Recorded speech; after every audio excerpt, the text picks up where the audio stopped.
Kembali di Kompas Bisnis, Saudara, kinerja industri migas sepanjang 2020 ini mendapat banyak kerikil, salah satunya adalah pandemi. Nah, dengan kondisi pandemi yang masih tidak tahu kapan selesai, apakah SKK Migas tahun ini akan mengurangi targetnya? Kepala SKK Migas, Dwi Sucipto, sudah bergabung di Kompas Bisnis pagi ini. Pak Dwi, selamat pagi. Selamat pagi, Mbak Pasca dan seluruh para pemirsa. Iya, sehat Pak? Alhamdulillah. Alhamdulillah. Ini semoga industri migas juga sehat ya Pak. Nah, tahun ini targetnya Betul. Gimana Pak? Masih pandemi, entah kapan selesainya, mengurangi target produksi di tahun ini untuk minyak dan gas? Ya, sebaliknya ini sesuai dengan arahan pemerintah yang selalu concern dengan lifting khususnya di minyak. Yang selama ini kita sudah 22 tahun decline, maka tahun ini kita no decline. Jadi tahun 2020 produksi kita 705.000 barel oil per hari, dan tahun ini target kita juga 705. Jadi kalau kita tidak extra effort, itu produksi kita sesungguhnya bisa decline ke 660.000. Tetapi karena kita tekad kita adalah no decline, maka kita sesuai dengan APBN, kita akan fight di 705.000 barel oil per hari, dan bahkan di gas lifting kita akan naik dari 5.400 MMCFD di tahun 2020 ke 5.650 MMCFD di tahun ini. Gitu. Nah, itu extra effortnya di bagian mana nih Pak yang digenjot?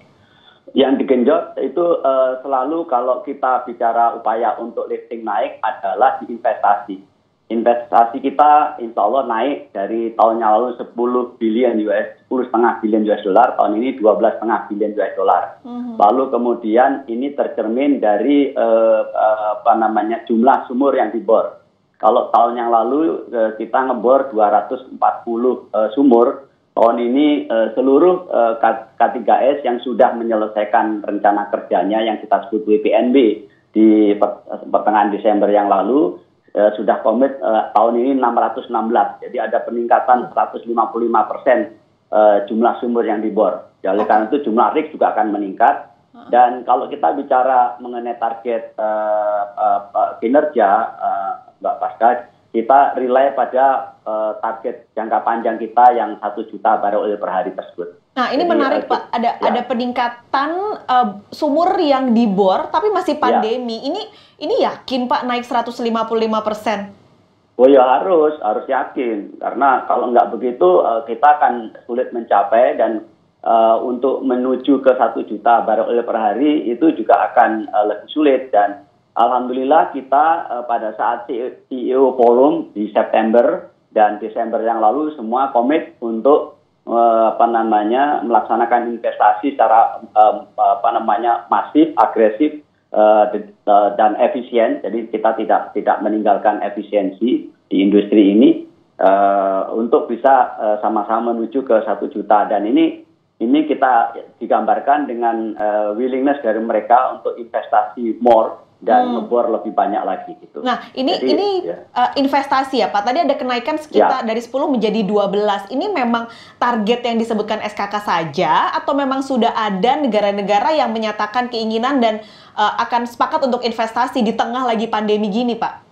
Ya, jadi ini sudah menjadi kontrak mereka di dalam menyusun rencana kerja 2021. Jadi ini sudah proposal mereka. Jadi bukan SKK menentukan target, bukan. Ini sudah sehingga mudah-mudahan nanti tidak ada sesuatu yang membuat mereka mengurangi investasinya ini. Seperti tahun ini dunia turun investasi di tahun 2020 kemarin 30%-an kira-kira investasi.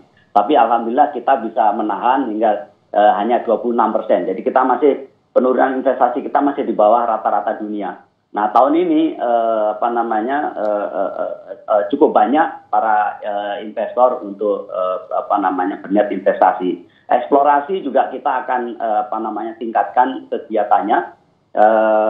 Yang utama tahun ini kita masuk kepada eksplorasi seismik di area vulkanik. Jadi kalau yang lalu kita tidak seolah tidak menemukan data, tidak muncul data potensi gas, minyak dan gas di daerah vulkanik pada kenyataannya itu sering ketemu. Jadi oleh karena itu kita masuk di situ dan kemudian kita juga akan melakukan seismik dengan menggunakan pesawat terbang di daerah Papua karena potensi Papua cukup bagus. Nah ini saya kira dua hal ini hal yang baru yang dilakukan untuk kegiatan eksplorasi kita. Oke, jadi mulai fokus ke timur ya Pak? Iya, betul.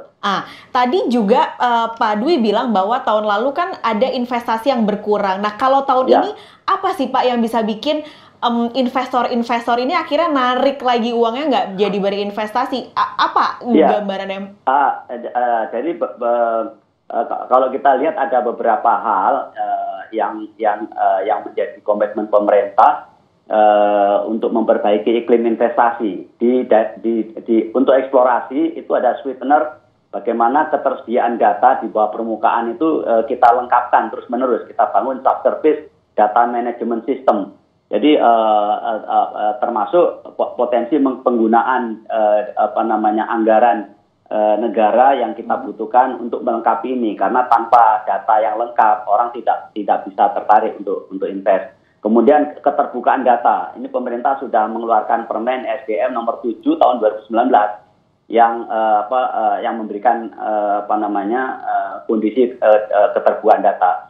Kemudian kita lakukan promosi area-area potensi.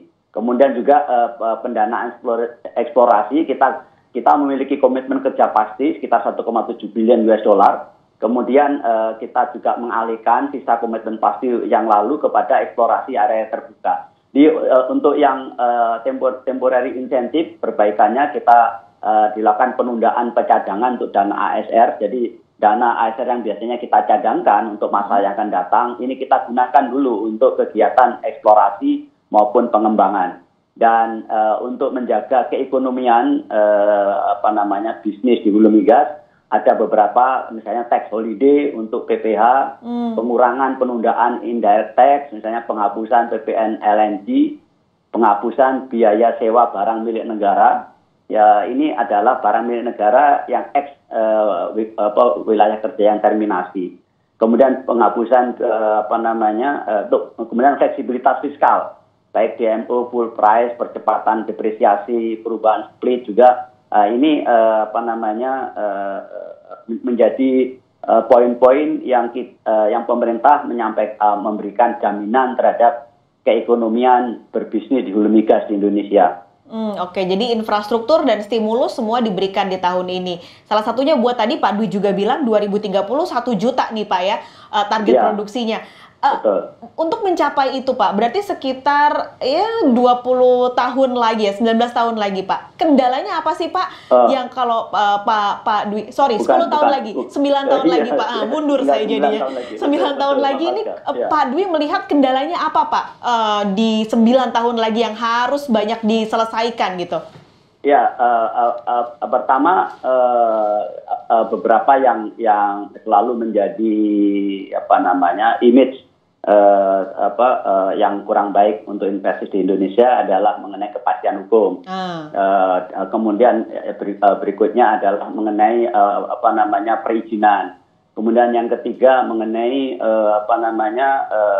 situasi di daerah, dukungan daerah yang kadang-kadang orang investasi kemudian tidak didukung malah didemo, kemudian macam-macam beban yang dibebankan. Ini juga menjadi perhatian kita. Lalu kemudian tentu saja keekonomian karena cadangan migas di Indonesia ini tidak terkumpul dalam sebuah cekungan besar, tetapi terpisah-pisah. Dan khususnya adalah daerah-daerah timur yang infrastrukturnya belum lengkap. Oleh karena itu tantangannya adalah bagaimana menarik investor untuk bisa berinvestasi di daerah timur, termasuk industri. Karena kalau kita produksi gas, tetapi serapannya yang memakai juga tidak siap, maka tentu saja menjadi mahal untuk diangkut di tempat lain. Nah ini menjadi PR kita. Nah kepastian hukum tentu saja ini juga kita berharap kepada Bapak di Parlemen dan juga di pemerintah mengenai revisi Undang-Undang Migas yang memang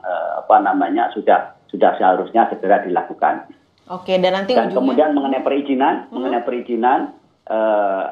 SKK sudah melaksanakan